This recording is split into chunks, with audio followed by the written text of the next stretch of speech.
Bonjour, je vous présente quelques pistes de la lecture de l'œuvre de Shakespeare, Le songe d'une nuit d'été. Donc on a affaire aussi à la magie d'une nuit d'été. Une nuit magique. Entre le solstice d'été et la fête de la Saint-Jean, la lumière du jour gagne du terrain face au manteau de la nuit. À cette période de l'année fleurissent de grands feux de joie, autour desquels les jeunes gens dansent et formulent des vœux. Le mythe veut que la féerie anime ces soirées festives. En effet, la nuit de la Saint-Jean, des êtres féeriques ensorcellent de pauvres mortels, déjà enivrés des multiples réjouissances pour les enfermer dans leur palais magique.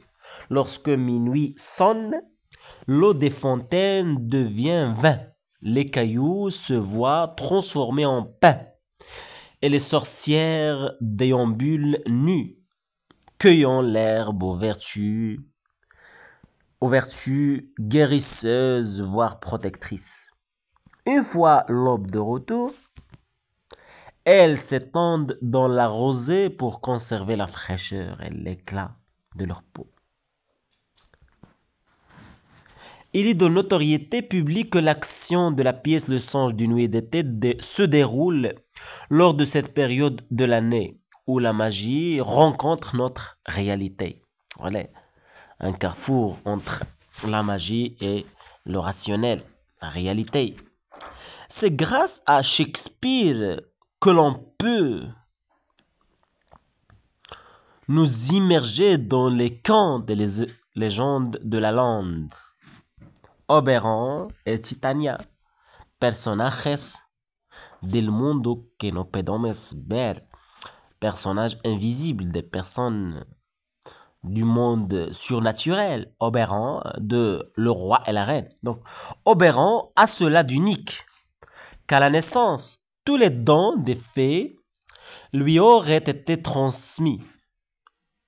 Mais de grandes qualités impliquent souvent la convoitise de la part des êtres jaloux, et une sorcière le condamna à ne jamais dépasser la taille d'un enfant de 3 ans.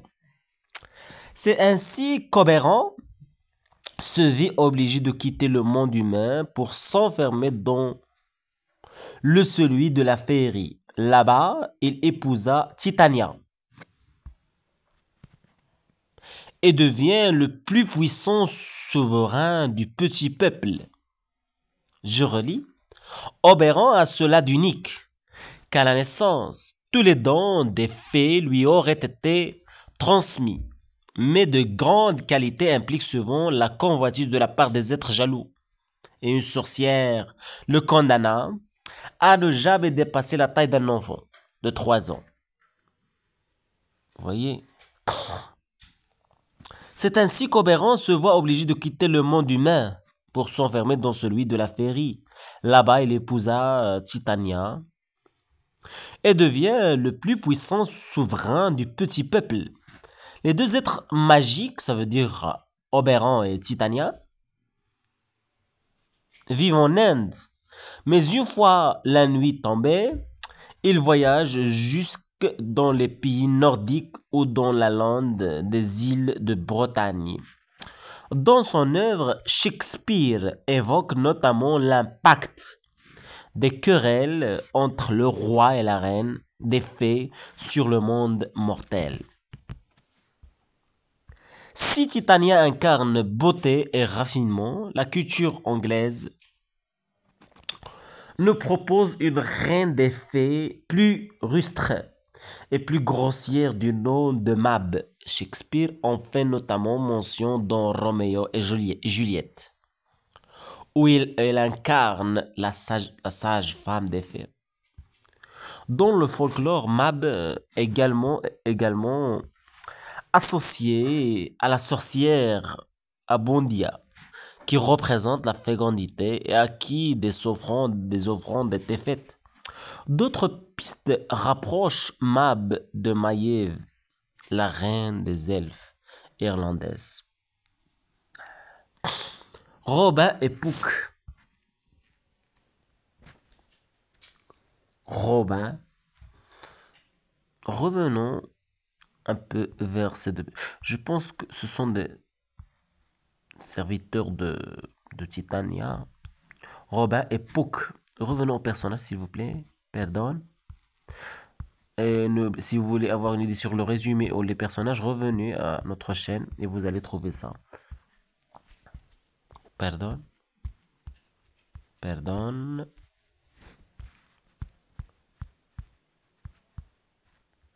Voilà. On a affaire à Puck, Robin, beau garçon, créature féerique, serviteur d'Oberon. Puck. Voilà. Puck. Et en ce qui concerne Robin Starveling, tailleur, rôle dans la pièce La Lune. Attention.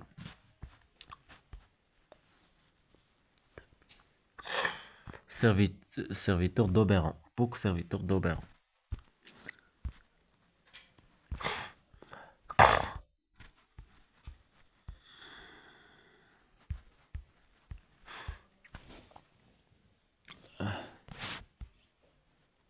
Lorsqu'on aborde la féerie dans l'œuvre Le songe du lieu d'été, il est inévitable de parler de Puck, l'esprit de la forêt, le plus connu de la littérature. À l'origine, Robin Godflow est en réalité le fils d'Oberon et d'une mortelle. À l'âge de 6 ans, alors qu'il observe les faits, un sommeil magique prend possession de lui. Et lorsque ce dernier le quitte, il trouve un document offert par Oberon, lui expliquant comment changer de forme ou obtenir tout ce qu'il désire. Ça fait penser à Lucius d'Apulée, qui se trouve transformé en âne. À l'âge de 6 ans, alors qu'il observe les faits, un sommeil magique prend possession de lui. Et lorsque ce dernier le quitte, c'est-à-dire le sommeil, il trouve un document offert par Oberon lui expliquant comment changer de forme ou obtenir tout ce qu'il désire. Mais la condition d'utilisation de ces nombreux pouvoirs est qu'ils ne s'en servent que contre de mauvaises personnes et pour venir en aide à leurs victimes. Tu vois? C'est ainsi que Robin, un humain, gagne le monde des fées en devenant ce clown, ce bouffon du roi, jouant des tours à tous ceux qui se montrent injustes. Le nom de Puck a plusieurs origines.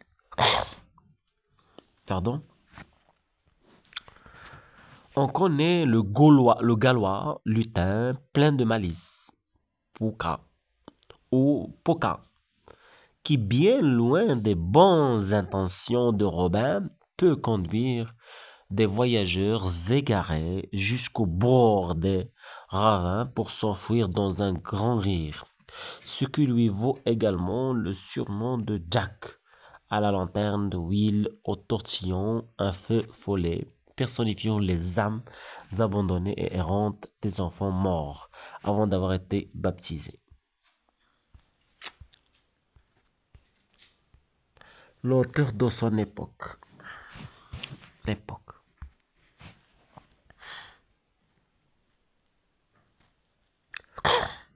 La société de l'époque élisabéthaine est fortement hiérarchisée.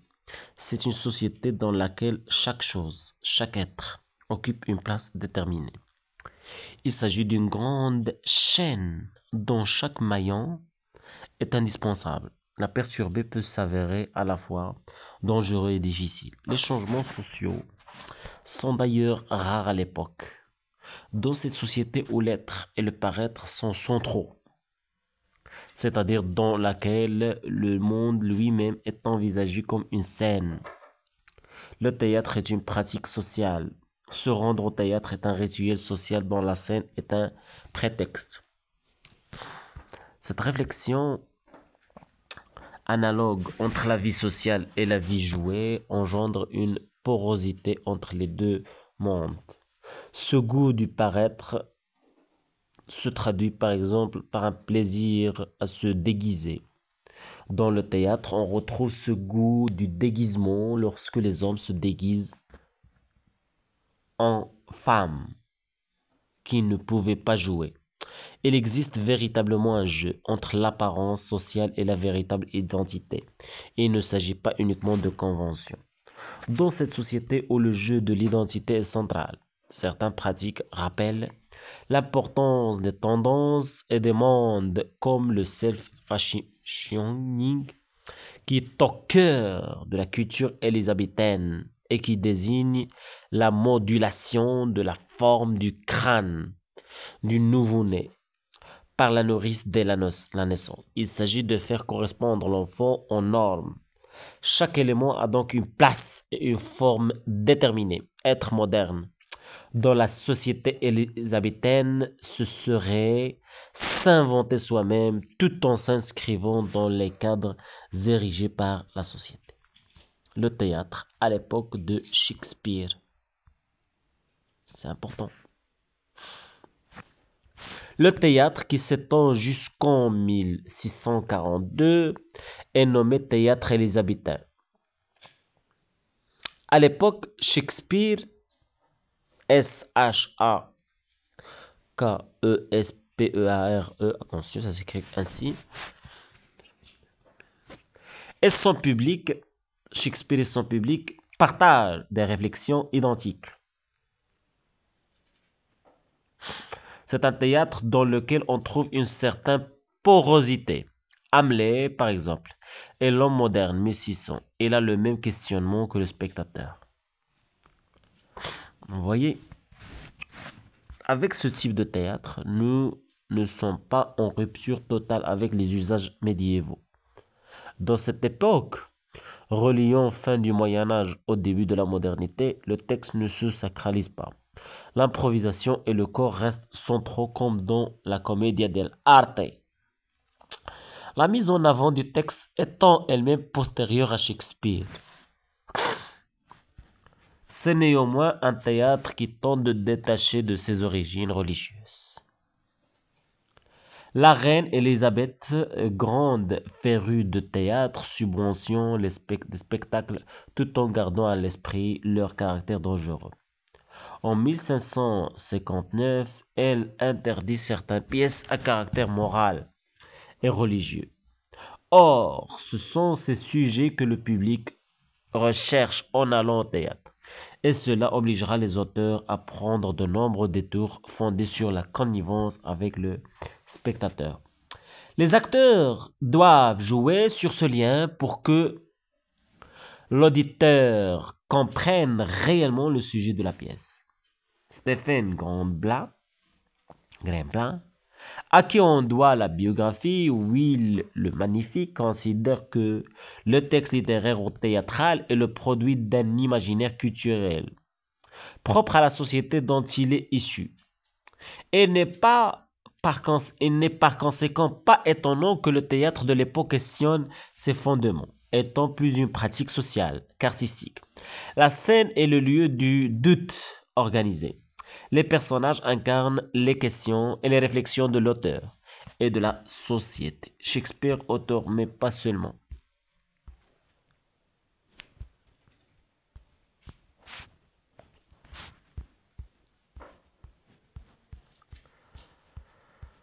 Alors, revenons. Shakespeare, auteur, mais pas seulement. Aujourd'hui,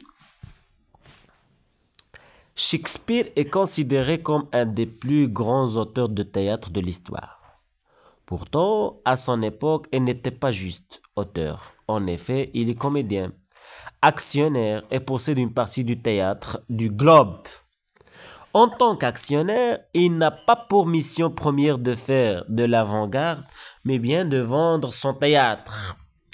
Dans ce système, les théâtres devaient proposer plusieurs pièces par jour et les comédiens devaient eux-mêmes enchaîner l'apprentissage de différents rôles.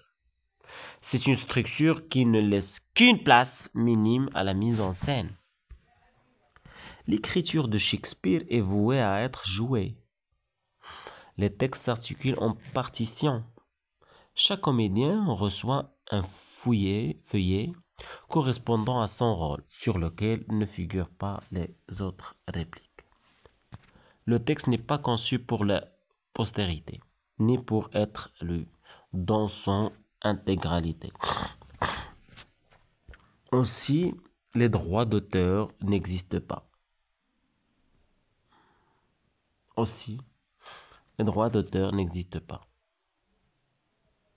Les pièces sont vendues aux troupes qui ont un droit total de modifier les écrits selon les besoins et les envies du public. Ce fonctionnement par feuillet individuel implique que les acteurs n'ont pas directement une idée générale de la pièce. Il n'y a pas de réflexion sur la psychologie des personnages.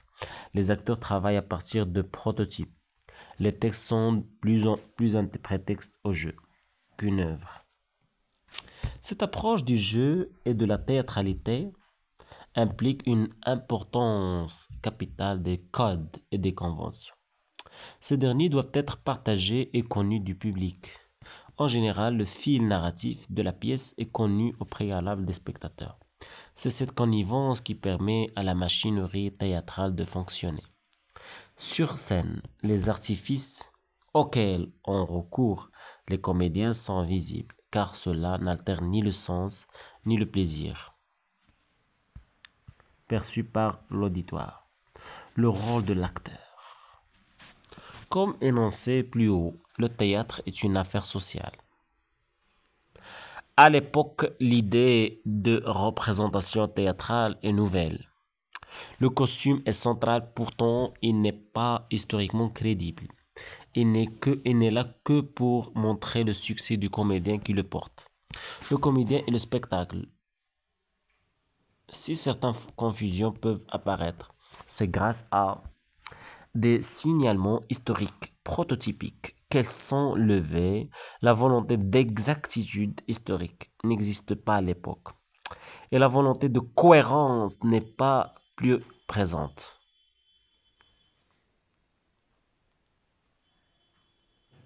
Les spectateurs sont également au courant que c'est bien de leur réalité que la pièce traite, malgré les détournements dramaturgiques et narratifs qu'a pu introduire l'auteur. Le public et les habitants est très distrait. Ce qui se passe en son sein est tout aussi passionnant que l'action scénique, ce qui implique une difficulté supplémentaire pour les acteurs, qui doivent rendre un jeu efficace et hyperbolique, mais également glisser des allusions qui sortent du cadre fixe de la pièce pour raccrocher à la réalité contemporaine. Un des coups de génie de Shakespeare est sa capacité de compréhension des besoins théâtraux à la fois hyperboliques. Exemple, Hamlet, apparition de fantômes qui ne dit rien, et extra-théâtraux dans le sens où le sujet des pièces est déjà connu du public. Les thèmes de prédiction de l'auteur, le rôle du roi.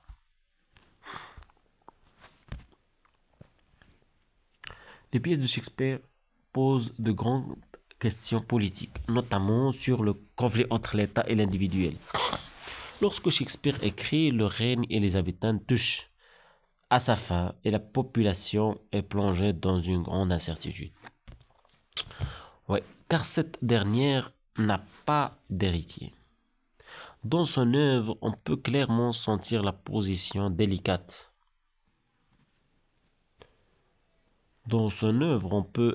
Clairement sentir la position délicate des souverains qui sont toujours dans un apport de tension face à l'incertitude de leur peuple, qui non maîtrisé peut mener à la révolution. Le double corps du roi est un sujet prégnant dans les écrits de Shakespeare, notamment la problématique d'une fonction qui n'est jamais interrompue alors que son représentant, le roi, est éphémère. Shakespeare présente le roi comme un homme en souffrance, à cause du paradoxe entre les devoirs associés à sa fonction intemporelle et son individualité propre.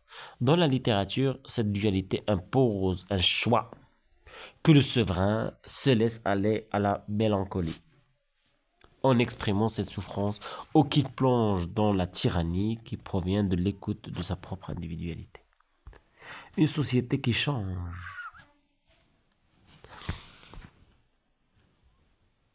Les pièces écrites par Shakespeare décrivent également la transition d'un système féodal vers un système de gouvernement moderne. Le changement est le suivant. La protection du territoire ne régit plus la population, mais c'est le caractère discipliné des habitants qui assure le bon fonctionnement de l'État. Ce dernier s'insinue dans la vie individuelle des habitants via l'organisation publique. Écoles, hôpitaux, police. Il s'agit de faire en sorte que l'individu s'autodiscipline en intégrant les règles de la société, ce qui implique une place centrale de l'administration. L'anthropocentrisme est aussi un pilier dans l'œuvre shakespearienne. L'homme et son pouvoir posent question à l'auteur. Les rois de Shakespeare font des erreurs, car la loi divine ne leur impose plus le bon choix et sont seuls face à eux-mêmes. Ils ont une responsabilité propre. La métathéâtralité.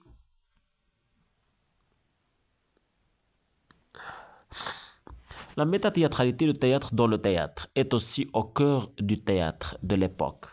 Elle pose la question de la pratique consciente du théâtre et de son statut.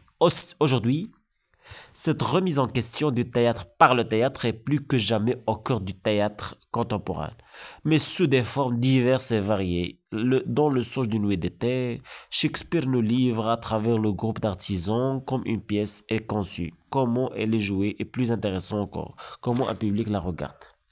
L'incarnation des problèmes par le déchaînement de la nature. Adnar. Adnar. L'incarnation des problèmes par le déchaînement de la nature dans l'œuvre de Shakespeare et notamment dans Le Songe d'une nuit d'été, l'incarnation des problèmes par le déchaînement de la nature. Dans l'œuvre de Shakespeare et notamment dans Le Songe d'une nuit d'été et dans Macbeth, la nature est parfois utilisée comme l'incarnation des tourments vécus par les personnages. Dans Le Songe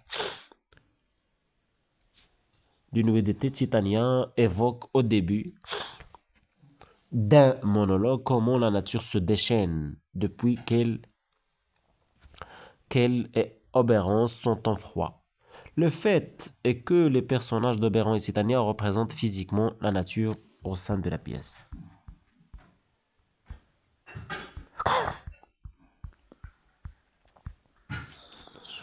Déchaînement. J'utilise le dico.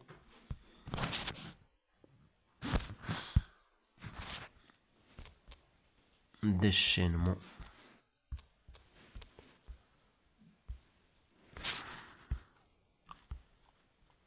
Il n'y a que ça. Détacher des chaînes, sans figurer, faire rage, inciter une ou plusieurs personnes à se laisser aller à l'emportement, à la violence. S'emporter avec violence.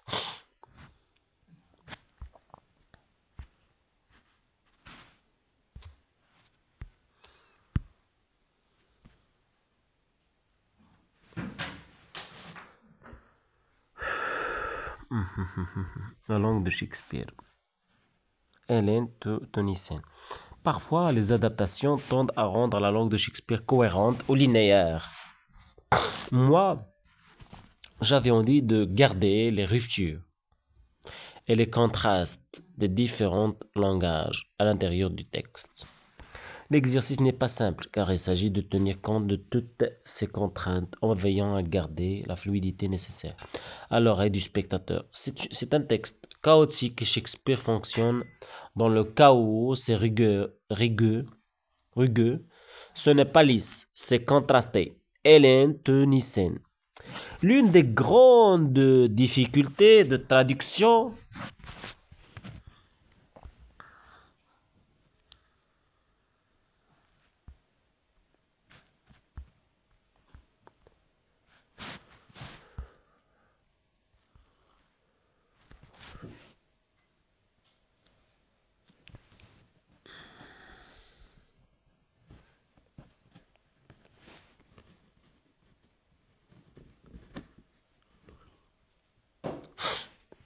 L'une des grandes difficultés de traduction et de compréhension des pièces.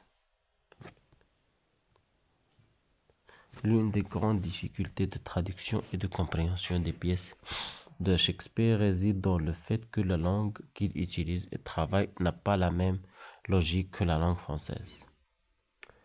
L'une des grandes difficultés de traduction et de compréhension des pièces de Shakespeare réside dans le fait que la langue qu'il utilise et travaille n'a pas la même logique que la langue française. Ces phrases semblent être des collages d'idées et de mots. L'auteur propose un mode d'écriture grammaticalement libre qui se trouve en opposition avec la structure plus rigide de l'expression française, très axée sur la linéarité du discours et reposant sur l'importance de l'ordre précis et défini dans lequel les informations sont énoncées. Alors que le travail de Shakespeare sur le texte est semblable à un parcours sensoriel et poétique, le français nous impose une logique très narrative et pragmatique. La richesse du texte shakespearien, la richesse du texte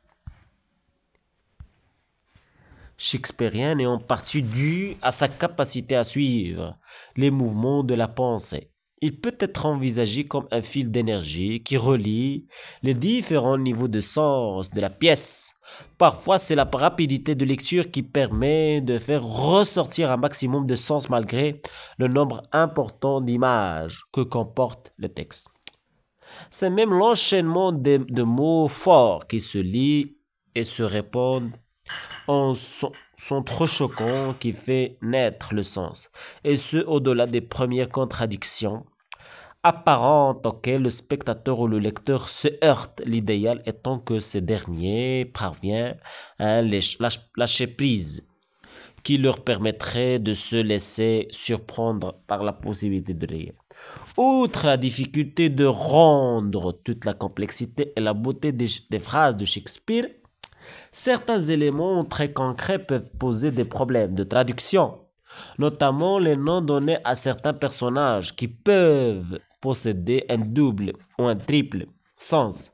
Prenons l'exemple de Botton dans Le songe d'une nuit d'été, qui dans certaines traductions devient bobine, qui évoque la rondeur, la bonhomie, en fait preuve de personnage ainsi que son métier. Mais on ne retrouve pas l'idée de sang-froid, traduction presque littérale du nom qui est essentielle. On y, par exemple, référence dans une réplique à la fin de la pièce où on parle d'un Bottom's Dream, un rêve sans froid. Le fond a aussi été une traduction possible de Bottom, mais elle ne renvoie ni au caractère du personnage ni à son métier. Tisserand.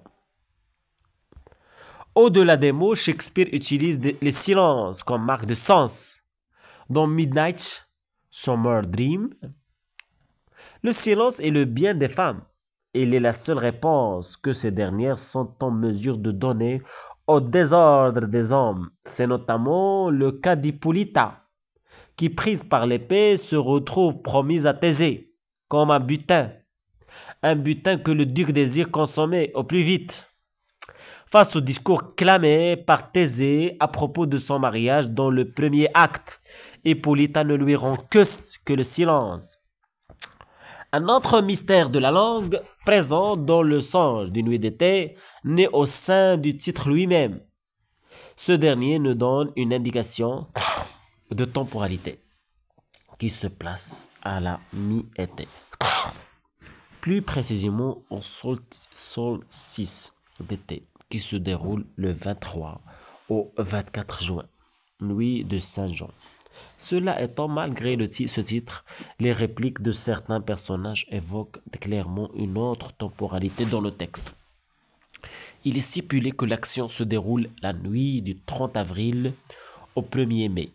Mais, plutôt, cela est notamment évoqué par le personnage de Lysandre dans le premier acte. Cette nuit, notamment réputée pour faciliter les relations érotiques, est également évoquée dans le texte de Shakespeare, dans une remarque faite par le duc lorsqu'il retrouve les amoureux endormis. En résumé, la richesse et les mystères de l'écriture de Shakespeare sont tels que le plus sage conseil est certainement de se laisser porter par eux. C'est probablement en le laissant nouveau traverser que tout son sens pourra transparaître. Donc voilà tout ce qui concerne ces entrées d'analyse de l'œuvre de Shakespeare. N'oubliez pas s'il vous plaît de vous abonner, de mettre un commentaire, de partager la vidéo et au revoir. Merci.